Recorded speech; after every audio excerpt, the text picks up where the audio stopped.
launch. So our member protection information officers, some of you will already be trained, some of you may not be trained just yet, but are interested to find out more about what an MPIO does and what the purpose of this group is. So we've got a very short presentation today. We don't intend to go past 12:30. So it's just some short content, and then we can get to any questions that you might have. And then going forward, we will be setting these groups up regularly to meet, so you will have access to that. Okay, look, before I begin, I'd just like to acknowledge the traditional owners of the lands on which we meet today, wherever we are located in New South Wales or in Australia. And I pay my respects to their elders past, present and emerging. And I'd like to welcome any Indigenous people to this meeting today. So for those of you who don't know me, I'm Hannah McLean. I'm the Company Secretary and the Head of Governance, Integrity and Risk at Tennis New South Wales. And I have with me today Tiana Spice, our Membership and Communications Manager, and also our Principal MPIO at Tennis New South Wales. We've also got a number of other staff on the line today who are also MPIOs, and we'll identify who they are a little bit later. But welcome to National Child Protection Week. So hopefully everyone here has managed to catch one of our information sessions that we held during the week. We did record Wednesday night sessions, so that will be available to you if you didn't get to see it. But other than that, I'm going to move quite quickly because we do only have half an hour this morning. And I thought I'd just start by sort of setting out the way Tiana and I see this network as moving forward and the initiatives that we have planned for this group. Having said that, after we go through this, this isn't a fixed list. We are really here for you and to get two-way feedback here. So if there's things that you think we should be doing and we're not doing, we'd welcome that feedback, and we really want to find out more from you about what we can do to support you in your role as an MPIO. So this is about creating networking opportunities for you so that we can identify who our MPIOs are already out there.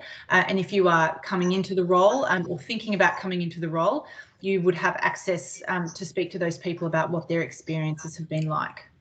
We also want to share knowledge and resources, and we want to develop new resources with your help. So to get feedback from you on how we could improve our resources and also on our initiatives as well. And if there's things, as I said, if there's things you'd like us to be doing, to have this forum as an opportunity to tell us that. We do have plans to create a tennis-specific MPIO training package, and this will take some time. There is a new role that is being recruited down in the Tennis Australia Integrity and Compliance Unit for an education officer. And so once that person is up and running, and that should be fairly soon, we'll be working very closely with them to help us develop and roll out the MPIO training package. And so we will be seeking your feedback to help us with that. We do plan to meet quarterly at this stage, although if you wanted to meet more regularly, we could do that. It's really up to you as a member of the group, how much value you get out of these meetings and whether more frequently would be helpful or less frequently as well. And also contributing to our newsletter. So our first Child Safe newsletter went out this week, and going forward we will put a call out to this group for anyone who wants to share an experience or produce a resource or help us with that as well. So we really want to engage with you as much as we can, and it's up to you how much you want to be involved, and we don't expect anything from you. We just hope that this is a good opportunity for us to discuss these issues and to widen our MPIO network across tennis in New South Wales.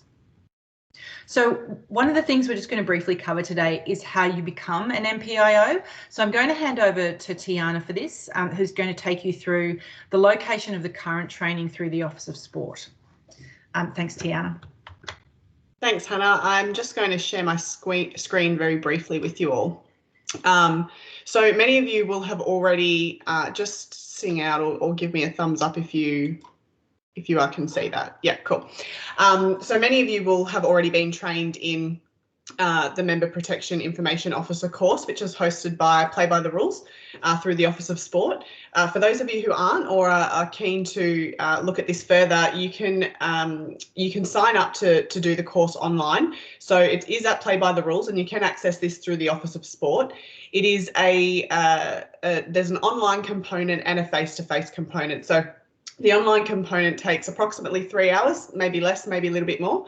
And that really goes through, the introduction around the course, what the MPIO role is, the different types of complaints or issues that you might be dealing with as an MPIO. So whether that be bullying, harassment, discrimination, a whole range of things. And the online course is actually, it's very helpful. It's not a course that is one of those things that's a bit of a drag to kind of get through and kind of provides no insight. It's really, really handy in providing you information on what to do when you do get presented with these issues.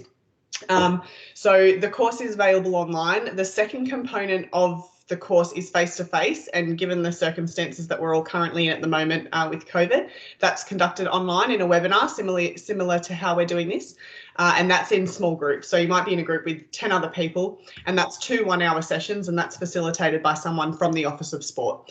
So it is broad, and it's broad in the sense that it encapsulates all different types of sports, and we are looking to take the information that's within this course, and we've had conversations with the Office of Sport around this, and developing a course that's more tennis specific that we can roll out to our tennis community throughout New South Wales. We plan to upskill our field team in these courses so that we can deliver them locally to you and in wide numbers. So that's a little bit about the Member Protection Information Officer course, and we'll provide you with all the relevant links after the session. But if you haven't accessed that yet, or it's something that you think someone at your club might be interested in, please do jump on and have a look at that. You can see here what things are covered off in there. So the member protection law, complaint resolution procedures, child protection, harassment and discrimination, and then ethical and practical considerations. So you do receive a certificate at the end of it. And it is, as I said, a very, very handy course that gives you really practical ways to deal with these types of situations and these types of issues that may be presented to you in your role as an MPIO. There's also a large number of support resources that are available through the program, as well as the ones that we provide you through Tennis New South Wales and Tennis Australia, which again will provide you with that information after the session. Thank you, Hannah. Thanks, Tiana. I'll just reshare my screen with you. Now we actually, before I do reshare the screen, what I might just do quickly is that we have a number of our staff on the line who are trained MPIOs. I can see Andrew is already there in view. Can I just ask all the Tennis New South Wales staff who are trained MPIOs just to turn your cameras on for me so that I can identify you? Thank you. So Andrew Yapp is our regional tennis manager in the Newcastle and the Central Coast area. We also have Tim Welsford, who is our regional tennis manager in the Northern region. We've got Anthony Napoli, who is our TDO in Metro Sydney. We've got Kathy Barber, who is a TDO in Newcastle and Central Coast. We've got Steph Munro as well. Steph's another Metro TDO. Do I have anyone else? I can only see 9 on my screen, so I just want to make sure that I grab everybody who is on the line. Kylie, there's Kylie. Kylie's a TDO in our Northern region as well. So these are our staff that are trained in the MPIO course. Oh, and Tanya. Tanya's just popped up there on my screen. Hi, Tanya. Tanya's another TDO from Newcastle and the Central Coast regions. So we also, sorry, Hannah, we also have Ellie and Christina on the call as well. Oh, yes, thank you. So yeah, Ellie's from Northern New South Wales as well, and Christina's from Southern New South Wales.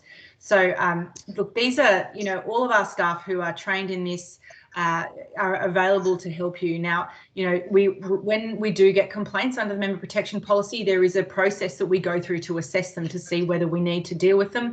But if you are an MPIO and you want some help with how you might go through the policy and the processes, please do reach out to the staff who can help you. And if there is not somebody in your region or your contact TDO isn't on the call, you can always reach out to Tiana and myself as well. I'm also a trained MPIO, as is Tiana.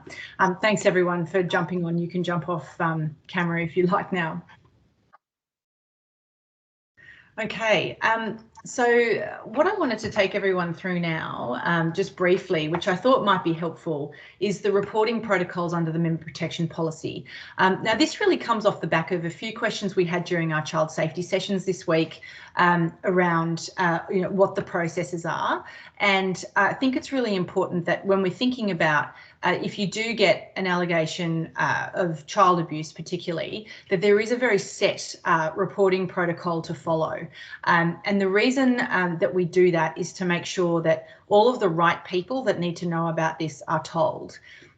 So what I'm going to do is I'm just going to change my screen sharing to take you to attachment C to the member protection policy, which is the reporting protocol for information of reporting allegations of child abuse. If that's not appearing on your screen, could you just raise your hand or pop something in the chat box? So this, if you should have a copy of our member protection policy, it is available on the website, and this is on page 38, so attachment C to the member protection policy. So I think the important thing to remember about these situations is that the first thing you should do if you believe a child is in immediate danger or in a life-threatening situation is to contact the police. So certainly, this is just something that you would probably do anyway in your ordinary life, but as an MPIO, if you got a complaint and you were extremely concerned, you would contact the police straight away. Now, what will happen, this reporting protocol will set out what will happen at the tennis administration level if something like this is received. So as an MPIO, as you know, one of your primary roles is to receive these sorts of allegations. Now, you might get an allegation like this in your one day when you're tidying up from a barbecue and thinking about what you might do if you were in that situation. So there's some tips there on what to do and what not to do. And then after you receive the allegation, the next step is to report it. So there's some steps here that are set out. So obviously, you may need to report it to the police, and you may also need to report it to the relevant child protection agency.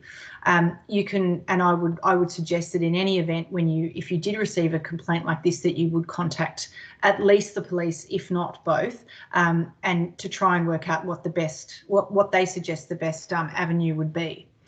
Now, it's not only that you would report to the police and to the Child Protection Agency, but we would also suggest that you tell us as well. It may be that we can help you with this in terms of helping you with managing the process and also helping you with some of the difficult conversations that you may need to have at the local level. So this sets out what the MPIO would do in terms of protecting the child and managing the situation. And then there's different steps around what sort of internal action may be taken. I think the important thing to remember here is that we have very experienced, trained professionals at Tennis Australia that work in the Tennis Australia Integrity and Compliance Unit, and the two senior integrity officers that are in place at the moment are both former police officers, and so they are very experienced in this space, and they will be able to help you as well to make sure that the investigation is conducted correctly. I think obviously if there is going to be a criminal investigation, that needs to be conducted by the police, and that would be conducted by the police before tennis was to take any action.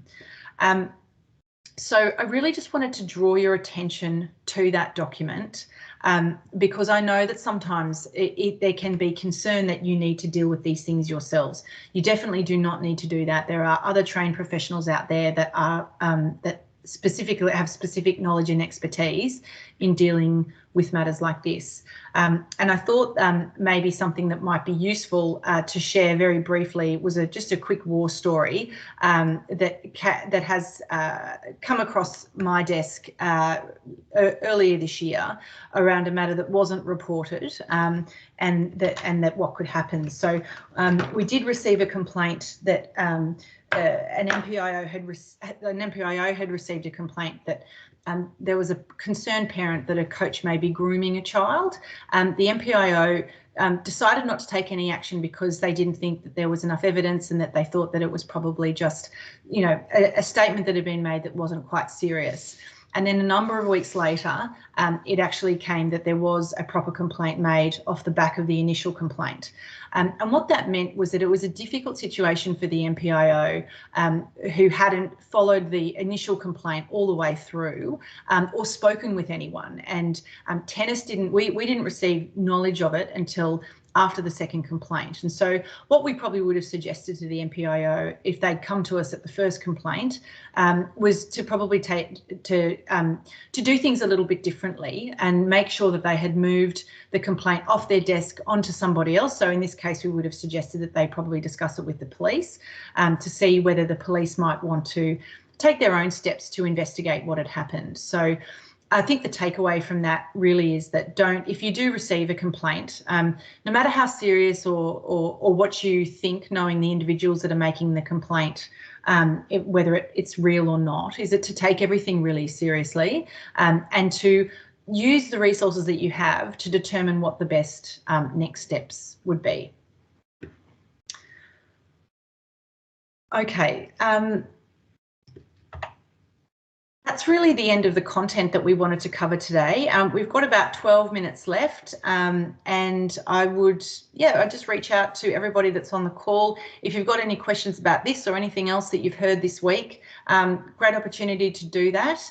And hopefully, if you're not already a trained MPIO, you're interested in becoming one or becoming a part of our network, we will make a list of everyone who's here today. We'll make sure that you're on our MPIO network mailing list, and we'll hope to have another meeting before the end of the year, and where we will probably have a few more resources to share with you, and some initiatives that we might be wanting to get your feedback on. So Tiana, do we have any questions?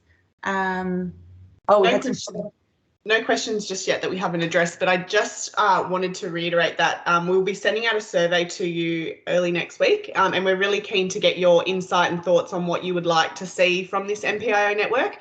We've got some really good ideas for it, but we're keen to hear from you, and in terms of support that you might feel is applicable or that might be helpful for you. We're really keen to hear your thoughts and ideas. So we'll send that around. You can participate. You don't have to if you don't want to, but it would be really great to hear from you guys and see what you might like from us in terms of support.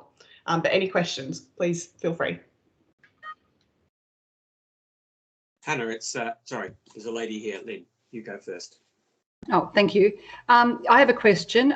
With all the stuff with vaccinations, I want to know if it's considered discrimination if we're going to open our courts and say that people who aren't doubly vaccinated cannot play tennis. Look, that's definitely a question that I'll have to take on notice, Lynn. We'll make a note of that and have a think about what that might be. I think that's a pretty complicated issue, particularly because I think with the new requirements around vaccinations, they will be legislated in some form. So we probably need to take that one offline, Lynn, I'm sorry. Andy? Yeah, Hannah, sorry, can we just go back to the example that you just gave? Was that MPIO, had they received the appropriate training, or were they just somebody nominated as an MPIO having not gone through either the online or the face-to-face training? I'm not sure. I'm not sure of the answer to that question, Andy. If you're nominated as an MPIO, it's not, because this is not as I've said before, it's not a regulated requirement, it's not a compulsory requirement. Anyone can call themselves an MPIO. I think when we use that term, we are referring to people who are trained. But it may be that this person was trained a number of years ago. I'm not entirely sure. Okay, thank you.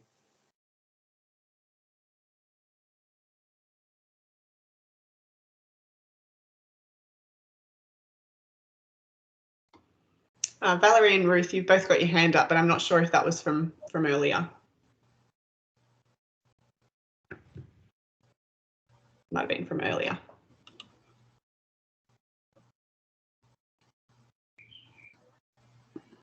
Yes, Lynn. Sorry, I don't mean to harp on this, but about the vaccinations, if we, as our president, able to bring in something right now saying that we can go back to playing double social, but only open to double vaccinated, would that cause a problem at the moment? Because that was hinted to me that it might happen in our club, and I was concerned because I know that will cause a big uproar, and we live in regional areas, so the vaccine hasn't been totally available. And I explained to her I think she needs to leave that later on, maybe in a year's time, or even when new subscriptions come up and we're going to join again.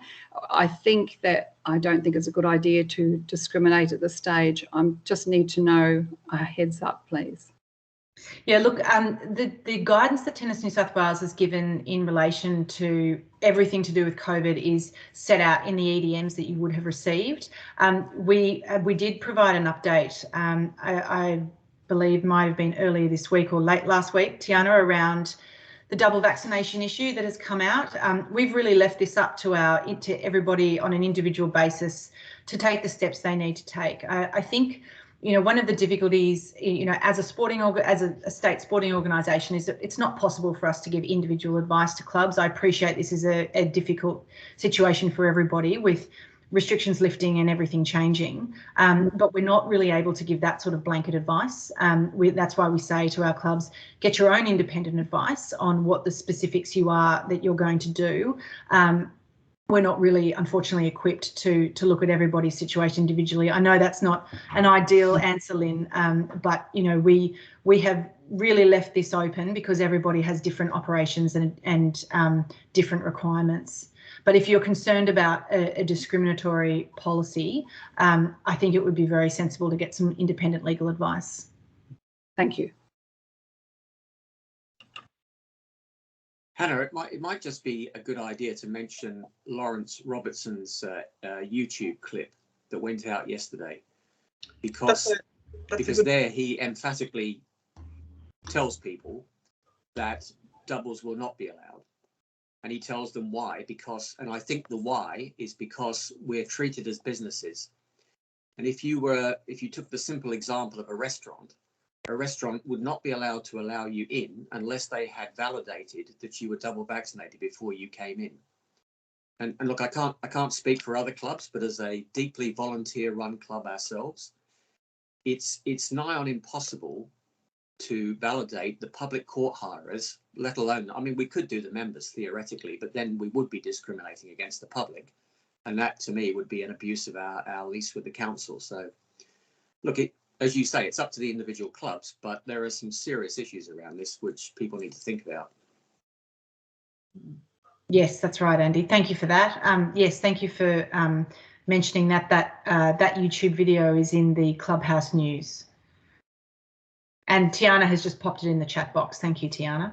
Yeah, and I'll also just say with in regards to COVID, as you know, there's announcements that get made each day, and there is a bit of a delay in terms of when that happens and when the public health order is published. And we've learnt from our mistakes in terms of going ahead with making recommendations and things like that before the public health order is published. So there is a bit of a period of time throughout the day where something may be announced and then the public health order is released, and then we have the chance to look at it and digest that a little bit.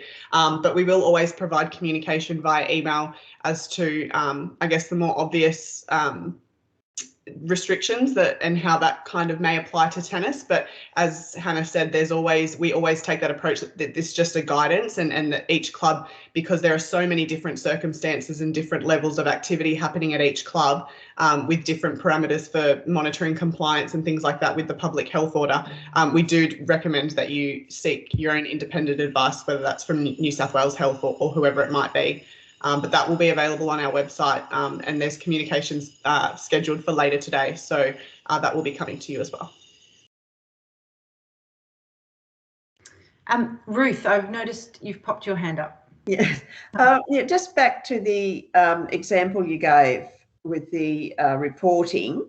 a coach supposedly grooming a child, it's a very difficult situation because, you know, it could be a parent who for some reason doesn't like this coach, or you know, that, or a child who doesn't want to be coached. So to take it to the police initially could, you know, that coach could lose their career. You know, should there not be something in between? You know, the report coming to the MPIO and then before it goes to the police, so that it's legitimate, you know the exact facts. Oh, absolutely. You could always give us a call and talk it through with us to see what we think you should do. I think just the takeaway from that example is that you shouldn't ever sit with something yourself and make a decision without talking to somebody else. And, you know, sometimes the police, you know, there are, you know, that they have specific training in this, so they'll be able to prompt you on what has happened, and they may be able to give you some practical advice without necessarily starting an investigation themselves. But I think the important message there was just to make it clear that, you know, don't ever sit with something and make your own decision on something as serious as that without having talked it through with other people who are trained in dealing with those sorts of complaints. Okay, thank you. No problem.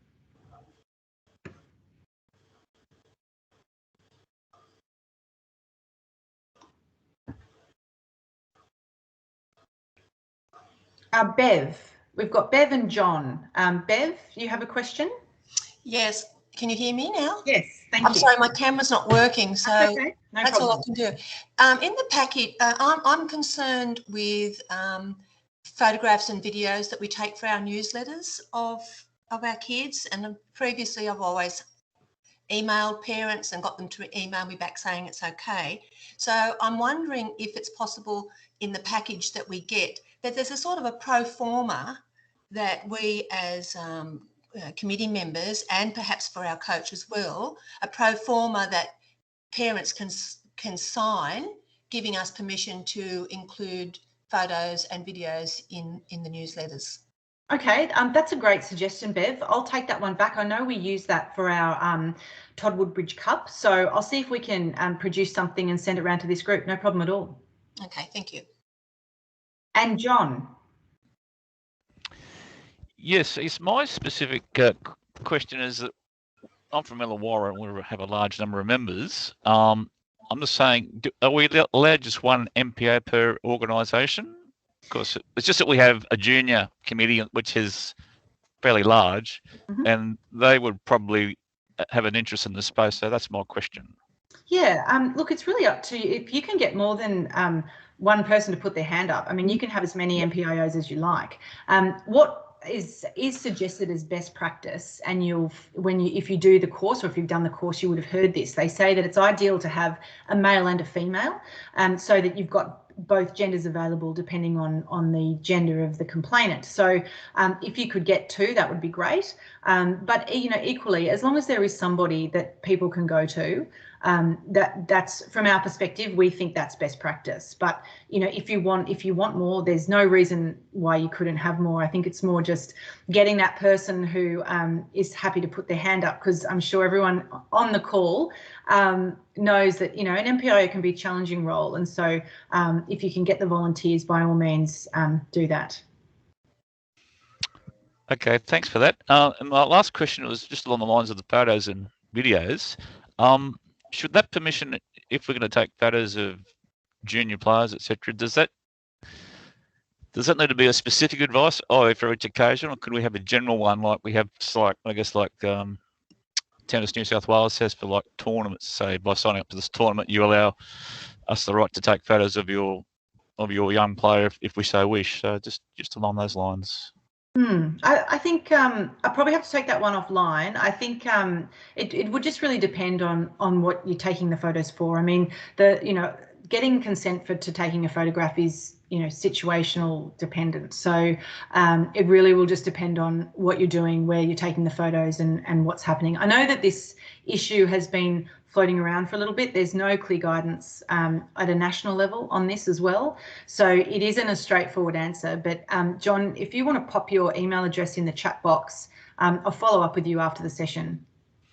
Okay, yeah, it's just for the likes of in-house, flyers, publications, or possibly our website. That's all. That's the main reason we want to do it. Okay. And then Lynn, I've still got your hand up, or is that from earlier? From earlier? Yeah. No yeah, problem. I'm right. I'm all good. And Valerie as well, but that I think we asked Valerie earlier. But look, I noticed the time, so we will need to finish up. Look, I hope this has been helpful to you. And as I said, we will be in touch with our next network session, which will probably be a little bit longer. And we will be sort of calling on you to share your experiences. And there might be some war stories out there that people are happy to share with us. And good or bad, it's always a good idea to learn from these situations. So thank you for joining us today, and thank you for your engagement during the whole of National Child Protection Week. And I hope that you all have a wonderful weekend, and that those of you who are coming out of restrictions enjoy the freedom, and those of us who are remaining in, hopefully it's not too much longer. So yeah, we appreciate your engagement in this space. Thank you to the staff for coming on as well, and yeah, have a lovely weekend. Thank you. Thanks very much. Thanks, everyone. Bye.